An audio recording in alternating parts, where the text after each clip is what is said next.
በአዲስ አበባ እምብርት በካሳንቺስ የአያት ሪል ስቴት እያስገነባ ያለው አዲስና አስደናቂ ፕሮጀክት። ይህ ፕሮጀክት የአዲስ አበባ የከተማ ምቾት ከሰፊ አረንጓዴ አካባቢ ጋር ያጣመረ ነው። የፕሮጀክቱ አጠቃላይ ገጽታ፣ የቤቶቹ አይነትና ስፋት እንዲሁም የቦታ ክፍፍልና መገልገያዎቹ ምን ናቸው፣ ስለ አከፋፈሉስ ምንስ ይመስላል የሚለውን በዝርዝር እናያለን። እስከ መጨረሻው ይከታተሉን። ዛሬ በአዲስ አበባ ልብ ውስጥ ወደምትገኘው የቅንጦትና ምቾት ተምሳሌት ወደ ሆነችው ካሳንቺስ ወስዳችኋለሁ። የዚያ አካባቢ ልዩ የኑሮ ዘይቤ እና የሀያት ሪል ስቴት እዚያ አካባቢ እየገነባ ስላለው ግዙፉ ዘመናዊና እጅግ ማራኪ ፕሮጀክት ሁሉንም ላካፍላችሁን የመጣሁት። ይከታተሉኝ። ካሳንቺስ በአዲስ አበባ ውስጥ ለመኖር እጅግ ተመራጭ አካባቢ ዝርዝር ውስጥ አሁን ላይ ግንባር ቀደም ሆናለች። በእርግጥም ካሳንቺስ ለመኖሪያነት ምቹ ናት የሚለውን ጥያቄዎች ብዙዎች ዘንድ ይነሳል። መልሱ ደግሞ በእርግጥም አዎ የሚል ነው።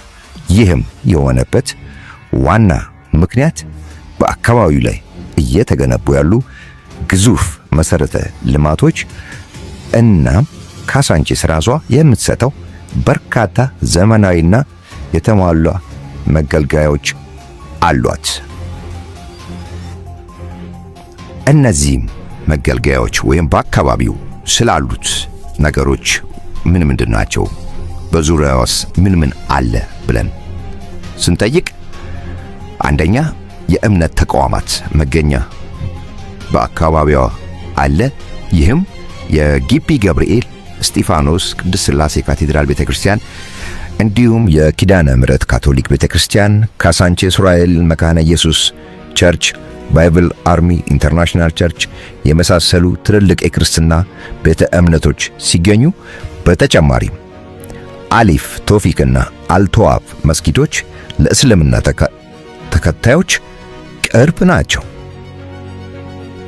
ሌላው በአካባቢው ከሚገኙት ነገሮች በካሳንቺስ የበርካታ ዓለም አቀፍ ደረጃዎችን የጠበቁ ሆቴሎች መገኛ ነች። በአካባቢው እንደ ራድሰን ብሉ፣ ኢሊሊ፣ ኢንተርኮንቲኔንታል የመሳሰሉ የቅንጦት ሆቴሎች በአቅራቢያው በመሆናቸው እዚያ አካባቢ ቤት የገዛ ማንኛውም ሰው ቤቱን በውጭ ምንዛሪ የማከራየት ልዩ ዕድል አለው። በአሁኑ ወቅት በተከናወኑ የኮሪደር ልማቶች በርካታ የከተማዋ ማስዋቢያ ስራዎች በካሳንቺስ በርካታ የሕዝብ መገልገያ አግኝታለች። አብዛኛዎቹ በአካባቢዋ ሱቆች፣ የንግድ ማዕከላት እንዲሁም ዘመናዊ የመኪና ማቆሚያ ተርሚናሎች ይገኛሉ። በተጨማሪም የእግር መሄጃ፣ የብስክሌት፣ የሕፃናት መጫወቻ ስፍራዎች በአካባቢው ላይ ሲኖሩ የሕዝብ ፕላዛ ካሳንቺስ ለሁሉም ነዋሪዎች ምቹ፣ ማራኪ ያደረጋት ነው። ሌላው በመዝናኛው ስፍራዎች እንዲሁም የትምህርት ተቋማት አይረሱም። እንደ አንድነት ፓርክ ያሉ ትልልቅ መናፈሻዎች፣ ዘመናዊ ቤተ መጻሕፍት በአቅራቢያው ይገኛል። ለትምህርት ጥራት ደግሞ ፍሊፐር ኢንተርናሽናል፣ ስዊዲሽ ኮሚኒቲ የመሳሰሉ ዓለም አቀፍ ትምህርት ቤቶች እንዲሁም የመንግስት ትምህርት ቤቶች በቅርበት ይገኛሉ። ሌላው በአቅራቢያው ደግሞ ከዚህም በተጨማሪ የተለያዩ የውጭ ሀገር ኤምባሲዎች፣ የውጭ ድርጅቶች እንደነ ዩኒሴፍ ቢሮዎች እዛ አካባቢ በመገኘታቸው ካሳንቺስ ለወደፊቱ የቤት ኢንቨስትመንት ትልቅ አማራጭ ነች። አሁን አያት ሪል ስቴት በካሳንቺስ ወደ 200,000 ካሬ ስፋት የሚሸፍን ሰፊ ቦታ በመውሰድ አሁን ለግንባታ ዝግጁ አድርጎ ትልቅ የግንባታ ስራን ጀምሯል። ይህ ፕሮጀክት ከላይ ከተጠቀሱት የካሳንቺስ መገልገያዎች በተጨማሪም በራሱ በውስጡ አስደናቂ ዘመናዊ አምኒቲዎች ይዟል። ከጠቅላላው ቦታ ላይ 40%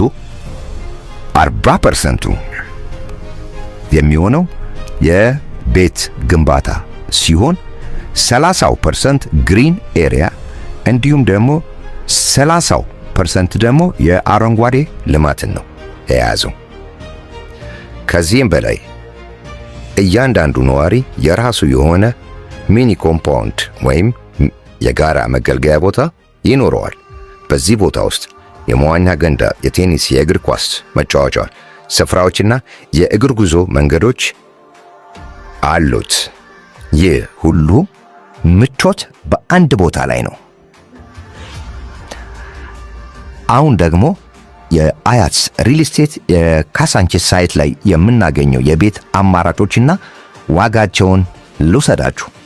ባለ አንድ መኝታ 40 ካሬ ጀምሮ ሲኖረው፣ ይህም ማለት 40 ካሬ፣ 55 ካሬ እና 60 ካሬ፣ ባለ ሁለት መኝታ ደግሞ 80 ካሬ ሜትር ጀምሮ ሲኖረው፣ ባለ 3 መኝታ ደግሞ 95 ካሬ፣ 105 ካሬ እንዲሁም 115 ካሬ ተጨማሪ የሰራተኛ ክፍልም አሏቸው። ባለ 4 ፔንትሃውስ ምንለው 140 ካሬ ጀምሮ እንዲሁም 160 ካሬ አማራጮችን ማግኘት ይቻላል። እነዚህ ከላይ የጠቀስኩላችሁ የካሬ አማራጮች የዋጋቸውም ሁኔታ በዚህ መልኩም ይለያያል። ይህም ማለት ሲባል ከ3ኛ እስከ 8ኛ ፎቅ የራሱ የሆነ ዋጋ አለው። ከ9ኛ እስከ 14ኛ የራሱ የሆነ ዋጋ አለው። እንዲሁም ደግሞ ከ15ኛ እስከ 25ኛ እንዲሁም ከ26 እስከ 30 ፎቅ ዋጋቸው ይለያያል። ያው ወደ ላይ ከፍ ሲል ዋጋውም ይቀንሳል ማለት ነው። ይሄ ሁሉ እንዳለ የቤቶቹ የግንባታቸው ሁኔታ በሁለት አይነት መልኩ ነው ግንባታው የሚካሄደው። አንደኛው በሙሉ ግንባታ ወይም ፉል ፊኒሽድ የሚባለው ነገር ሲሆን፣ ሌላው ደግሞ በከፊል ግንባታ ወይም ሰሚ ፊኒሽድ የምንለው ነው። ይህም ማለት ድርጅቱ ቤቱን ግንባታ 80% ያህል ይገነባና 20% ባለቤቱ ወይም ገዢው አካል ይገነባዋል ወይም ይጨርሰዋል ማለት ነው። ስለዚህ ይህ አማራጭ ታዲያ ተገኝቶ ነው። ተመልካቾቻችን፣ ተከታታዮቻችን ጥሩ እድሎችን ሀያት ይዞልን ነው የመጣው። ስለዚህ እነዚህን አማራጮችን በመጠቀም እንዲሁም ደግሞ የ60/40 ፓኬጅም አለው፣ የብድር አማራጭም አለው። ስለዚህ ውድ ደንበኞቻችን ይህንን ሙሉ ዝርዝሩን ያው ቴሌግራም ቻናሌ ላይ ስላለ እዛ ቴሌግራም ቻናል ላይ ገብታችሁ ማየት ትችላላችሁ ማለት ነው። ሌላው የክፍያው ሁኔታ ላይ ስንመጣ ቅድመ ክፍያችን ከ10% ጀምሮ አንድ ሰው ውል መዋዋል ይችላል። ከፍ አድርጎ በከፈለ ቁጥር ደግሞ ቅናሾችን ደግሞ ያገኛል። ይህም ማለት አንድ ሰው 40% ቅድመ ክፍያ ሲከፍል 8% ቅናሽ ይኖረዋል። 55% ቅድመ ክፍያ ሲከፍል 11% ቅናሽ ይኖረዋል። 70% ቅድመ ክፍያ ለሚከፍል 14% ቅናሽ ይኖረዋል። 85% ቅድመ ክፍያ ለሚከፍል 17% ቅናሽ ይኖረዋል። እንዲሁም 100% ቅድመ ክፍያ ለሚከፍል እስከ 20% ቅናሽ ያገኛል። ይህም ማለት ቅናሾቹ ከ780 ሺህ ብር ጀምሮ ማለት ነው። ሙሉ ዝርዝሩን የሂሳብ አከፋፈሉን ቴሌግራም ላይ አለላችሁ፣ እዛ ላይ አስቀምጬላችኋለሁ፣ ማየት ትችላላችሁ። እንግዲያውስ በተወሰነ መልኩ መረጃዎችን ሰጥቻችኋለሁኝ ስለ ካሳንቺስ አካባቢ፣ ስለ አያት ሪል ስቴት አስደናቂው ፕሮጀክት ያለውን መረጃ ተመልክተናል። አሁን ደግሞ ወደ ዋናው ጥያቄ ስመልሳችሁ ከዚህ ሁሉ መረጃ ካሳንቺስ ለመኖሪያነት ምቹ ናት ወይ? እናንተስ? አስተያየታችሁን ከታች በኮሜንት ሴክሽን ላይ አስቀምጡልኝ። ይህንን የአፓርታማ ለመግዛት እያሰቡ ከሆነ ሳይቱን ለመጎብኘት፣ ቢሮአችን ለመምጣት ወይም ማናቸውም ተጨማሪ መረጃዎችን ለማግኘት ከታች በምናስቀምጥላችሁ ስልክ ቁጥር መደወል ትችላላችሁ። በቴሌግራም፣ በዋትስአፕ፣ በኢሞ በፈለጋችሁት ከውጭም ያላችሁ መደወል ትችላላችሁ። መልካም ጊዜ